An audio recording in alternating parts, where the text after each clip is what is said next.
You ask Tiger to solve.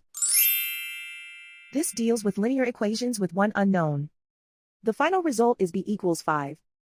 Let's solve it step by step. Simplify the expression.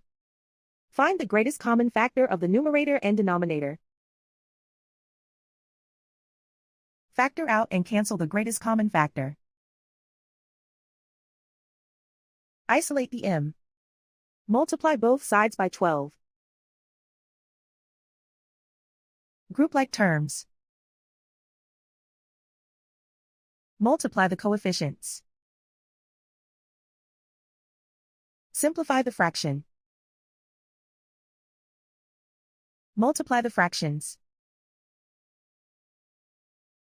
Simplify the arithmetic. And so the final result is b equals 5.